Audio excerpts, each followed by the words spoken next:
झारखंड का गढ़वा वह जिला था जहां 2 राज्यों से उधार की बिजली मिला करती थी और जिसका हम नगद भुगतान करते थे, लेकिन फिर भी हम अंधेरे में रहा करते थे।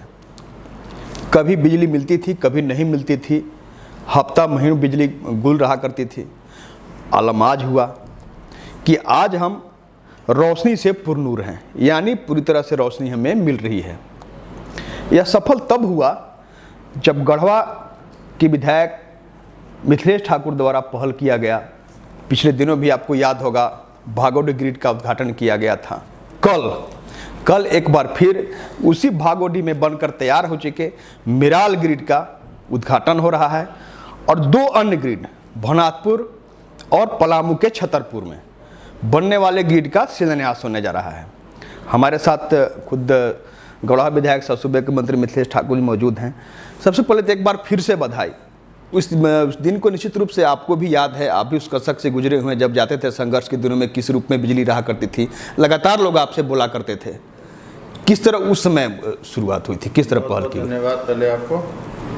और ये कहने की बात नहीं है, ये देखने की बात है कि कैसे अगर एक जनप्रतिनिधि एक दृढ़ इच्छा शक्ति के साथ काम करे तो कोई भी बाधा, जो जनहित में जो काम जनता जिस उम्मीद से जनप्रतिनिधि को चुनती है, उस उम्मीदों पर खरा उतरने में कोई भी बाधा जनप्रतिनिधि के रास्ते में नहीं आती है। और जो भी बाधाएं आती हैं उनको दूर किया जा सकता है।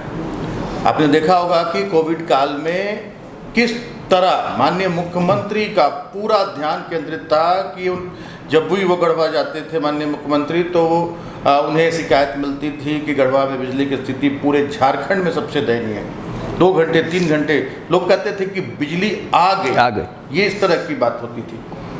और जैसे ही हमारी सरकार का गठन हुआ, माननीय मुख्यमंत्री ने अपनी जिम्मेदारी संभाली, सबसे पहले उन्होंने बात की मुझसे कि गढ़वा की बिजली पर आप ध्यान दें। गढ़वा में जो फ्लोराइड का पानी पीने को लोग विवश हैं, उससे लोगों को मुक्ति दिलाएं। सड़कों की स्थिति में सुधार लाने का काम करें, स्वास्थ्य के क्षेत्र में काम करें। पूरा टिप्स, अपने अनुभवों का उन्होंने पूरा टिप्स मुझे दिया और मैंने भी एक कार्य योजना बनाकर और अपना कार्य प्रारंभ किया। माननीय मुख्यमंत्री ने हमें जिम्मेदारी भी सौंपी, मंत्री पद भी सौंपा, पेयजल स्वच्छता विभाग हमें सौंपा। और उतने विषम परिस्थितियों में, जिस समय कोविड का जिस समय दौर था और पूरा देश दुनिया भयाक्रांत थी, उस समय हम लोगों ने कोविड प्रोटोकॉल का पूरी तरह से पालन करते हुए और जो भी बाधाएं थी, चाहे वो लैंड इशू हो और भी बहुत तरह की समस्याएं थी, सारी समस्याओं को हमने जिले के उपायुक्तों के साथ मैंने एक सामंजस्य बनाकर और हजारीबाग, गिरिडीह ऐसे जगहों से जहाँ कुशल जो श्रमिक थे उनको एक कोविड प्रोटोकॉल का अनुपालन करते हुए उनको लाकर उनसे काम करवाकर और एक रिकॉर्ड समय में हमने भागोडीह ग्रिड का उद्घाटन करवाया। इसके लिए मैं माननीय मुख्यमंत्री को कोटि कोटि बधाई देना चाहूँगा। गढ़वा की जनता का पूरा सहयोग मिला। जहाँ जो भी विवाद थे उसका निपटारा हुआ और आज स्थिति है कि गढ़वा में, रंका में, रमकंडा में, चिनिया में, मिराल में, सभी जगह 20-22 घंटे लोगों को बिजली मिल रही है।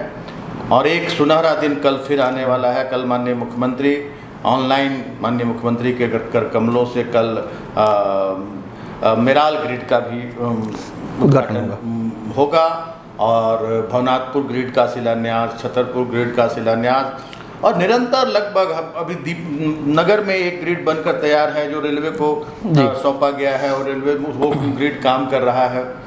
और इससे सबसे बड़ा फ़ायदा ये होगा, मिराल ग्रिड का जब कल उद्घाटन हो जाएगा तो पहले भागोडीह से बिजली जाती थी रेहला और रेहला से सप्लाई होती थी, तो बीच में फॉल्ट आते थे, बहुत सारे फॉल्ट आते थे जिससे विद्युत आपूर्ति बाधित होती थी।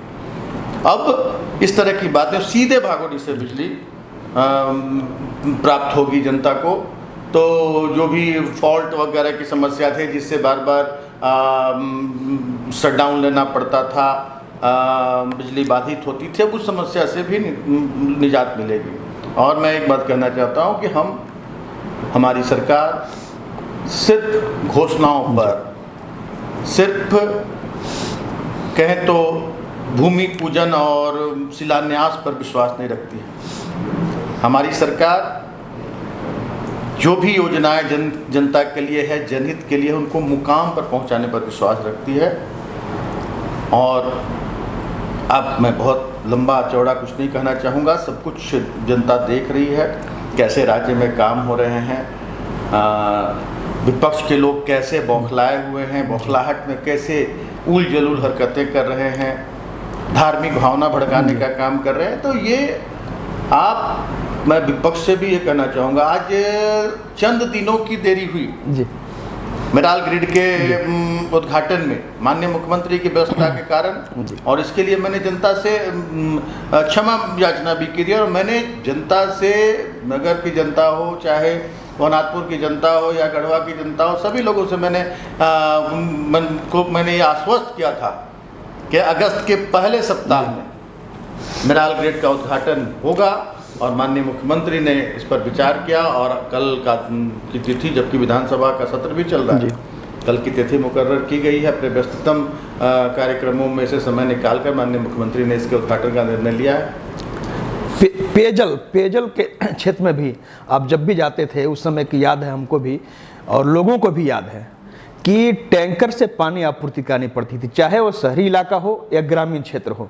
पानी की समस्या से लोग त्रस्त हुआ करते थे। कहना चाहूँगा कि गढ़वा समस्याओं का भंडार था, चाहे पेयजल की बात हो, शिक्षा की बात हो, स्वास्थ्य की बात हो, सड़क की बात हो, बिजली की बात हो। मतलब गढ़वा 17वीं शताब्दी में गढ़वा के लोग जी रहे थे।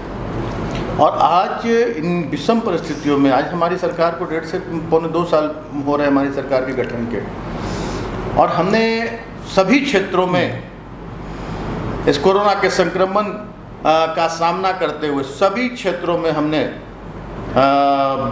विकास करने का काम किया है। आज आप अस्पताल की स्थिति देख लें, आज पेयजल की बड़ी बड़ी योजनाएं आज गढ़वा में आ रही हैं, जिनका शिलान्यास हो रहा है। बहुत सारी योजनाएं बहुत तेज़ी से जिन पर काम हो रहा है। 2013 से गढ़वा शहरी जलापूर्ति योजना जो मंथर गति से चल रही थी, कोई टाइमलाइन नहीं था कि कब ये योजना पूरी होगी। ये योजना बहुत जल्द जनता को समर्पित होने जा रही है, 1 से 1.5 महीने के अंदर जनता को समर्पित होगी ये योजना। बाईपास का जी बहुत बड़ा मुद्दा। आप एक चुनावी स्टंट, झूठा शिलान्यास कर दिया गया था। आज मैं दावे के साथ कहता हूँ कि अगर मैं निरंतर उसको की मॉनिटरिंग नहीं करता, निरंतर मैं माननीय नितिन गडकरी जी का आभार व्यक्त करना चाहूँगा कि वैसे जन नेता, वैसे राजनेता, वैसे मंत्रियों की ज़रूरत है इस देश को, इस राज्य को। कि मैंने जब उनसे बताया, सारी बातों को बताया, उन्हें काफ़ी गंभीरता से लिया और मेरे प्रयासों का परिणाम है कि आज बाईपास धरातल पर उतर पाया है। सरकार जो अच्छे काम कर रही है उसकी सराहना आप करें, और सरकार को जो करना चाहिए आपकी नज़र में, सरकार को सुझाव दें। सरकार निश्चित रूप से आपके सुझावों पर विचार करेगी, अमल करेगी। आपके सुझाव अगर सकारात्मक होंगे, जनहित में होंगे। आज आप धर्म के नाम पर, जाति नमाज वाला मुद्दा बहुत विपक्ष, आप बताइए कि ये कौन सा मुद्दा था, क्योंकि विपक्ष मुद्दा विहीन हो गया है। उनके पास कोई मुद्दा ही नहीं है। चारों क्षेत्र, चारों ओर सभी क्षेत्रों में काम हो रहे हैं।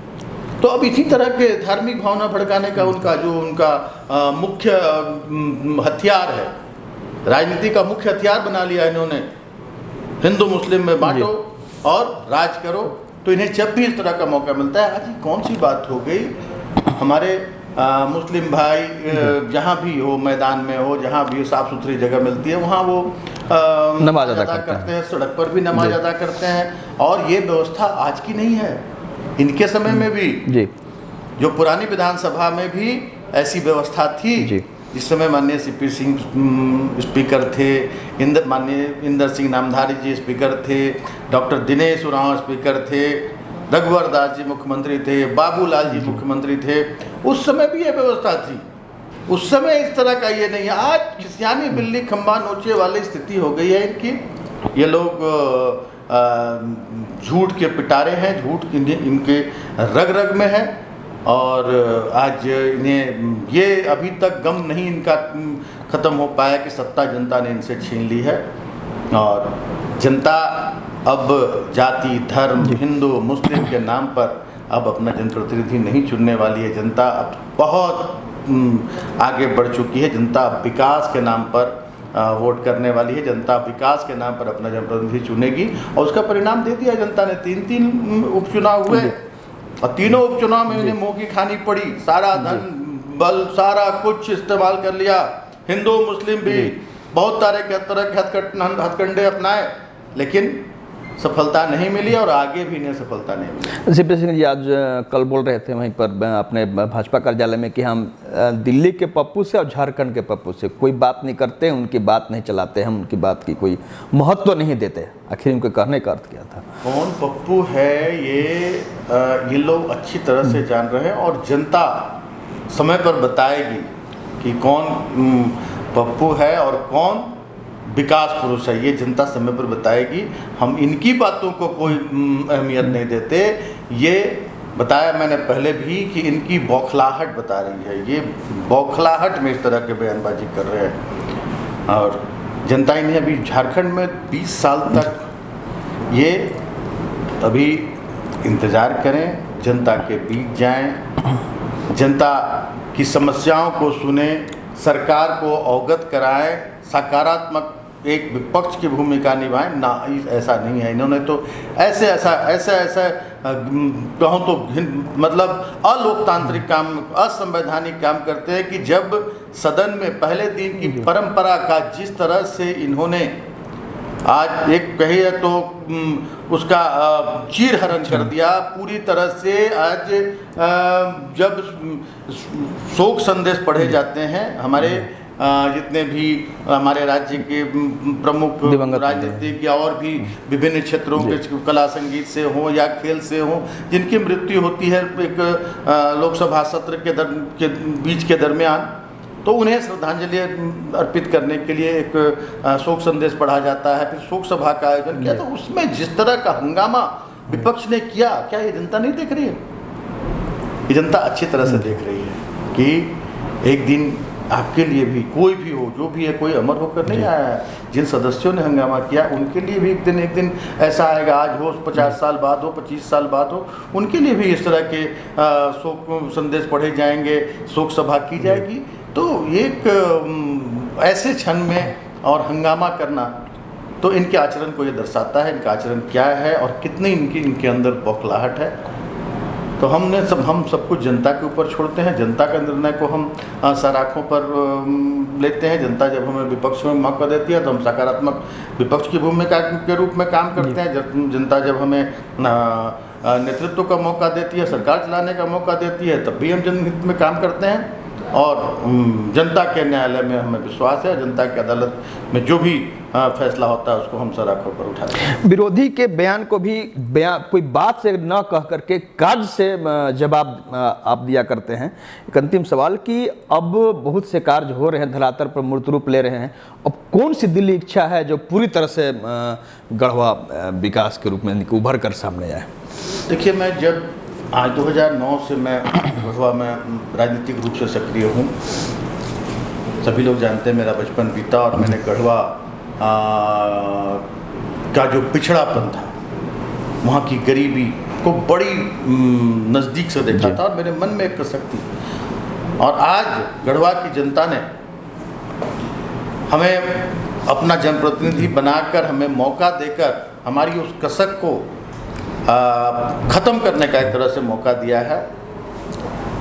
और मैं आपको विश्वास दिलाता हूँ कि 2024 तक भले ही कितनी भी बाधाओं का सामना करना पड़े, कितनी कुछ भी महामारी आए, हम ईश्वर से प्रार्थना करते हैं कि आज जिस तरह से कोविड का संक्रमण हमसे दूर हो रहा है, हम हमेशा के लिए दूर हो जाए, लेकिन कोई भी बाधा आए, मैं गढ़वा को, गढ़वा विधानसभा को, गढ़वा जिले को एक और पूरे पलामू प्रमंडल पर हमारे माननीय मुख्यमंत्री की पूरी नज़र है कि कैसे हम पलामू प्रमंडल के ऊपर, गढ़वा के ऊपर जो एक धब्बा लगा हुआ है पिछड़े जिले का, पिछड़े प्रमंडल का, उस धब्बे को कैसे दूर करें। और गढ़वा विधानसभा को तो मैं जनता का सहयोग निरंतर मिल रहा है, अधिकारियों का सहयोग पूरी तरह से मिल रहा है। गढ़वा विधानसभा को मैंने जनता से ये वादा किया था चुनाव प्रचार के दौरान कि मैं एक मॉडल विधानसभा के रूप में मैं पेश करूंगा पूरे राज्य की जनता के बीच, कि दूसरे विधानसभा के क्षेत्र आएंगे देखने के लिए गढ़वा में कि कैसे गढ़वा में विकास हुआ। और इतने आज़ादी के बाद से गढ़वा विकास के लिए तरसता रहा और इतने अल्प समय में गढ़वा में सारी वो सुविधाएं जो आम जनता को चाहिए वो कैसे प्राप्त हुई। ये लोग आएंगे यहाँ विजिट करने, देखने के लिए। ये मेरा सपना है, ये मेरी सोच है और मुझे उम्मीद है कि गढ़वा की जनता के सहयोग से हम इसमें सफल होंगे। बहुत बहुत धन्यवाद। तो आपने सुना कि निश्चित रूप से गढ़वा जिसके ऊपर पिछड़ेपन का कलंक लगा था, कोई भी वरीय अधिकारी आते थे, हमने कई बार खबर कवर किया है, संयुक्त सचिव आया करते थे जिनके द्वारा खुद बयान भी दिया गया था कि गढ़वा पिछड़े जिले के रूप में शुमार होता है। उसी पिछड़ेपन को दिल्ली शिद्दत से मंत्री मिथिलेश ठाकुर जी द्वारा महसूस किया गया था। 11 साल संघर्ष के दरमियान जब ये क्षेत्र में जाया करते थे, जहां लोग एक साथ कई समस्याएं बताया करते थे, दिखाया करते थे कि देखिए किस हालात में हम सड़क से गुजर रहे हैं, घर में रोशनी नहीं है, टूटा फूटा घर है, किसी पूरी तरह से समाधिस्थ कर देने वाले हालात में हम रहते हैं, ऐसे हालात से हमको उबारिए। उसी दिल्ली कसक को दिल में लिए या आगे बढ़े और उस कसक को महसूस करते हुए ही काम किए, तभी वह धरातल पर मूर्त रूप ले रहा है। चाहे वह सड़क का बात हो, बिजली की बात हो, पानी की बात हो, सभी समस्याएं धीरे धीरे समाधान की ओर अग्रसर हो रही हैं। और इनका साफ तौर पर कहना है कि आगामी 2024 में कोई ऐसा गांव नहीं होगा जहां सड़कें नहीं होंगी, बिजली नहीं होंगी, पानी नहीं होंगी। हर घर में जो नल है उससे पानी आएगा और गढ़वा वह मॉडल विधानसभा क्षेत्र बनेगा जिसे देखने के लिए और लोगों के साथ साथ जनप्रतिनिधि आएंगे और वह सीख कर जाएंगे कि कैसे अपने क्षेत्र को विकसित किया जाता है। कैमरामैन मनीष के साथ आशुतोष रंजन, बिंदास न्यूज, रांची।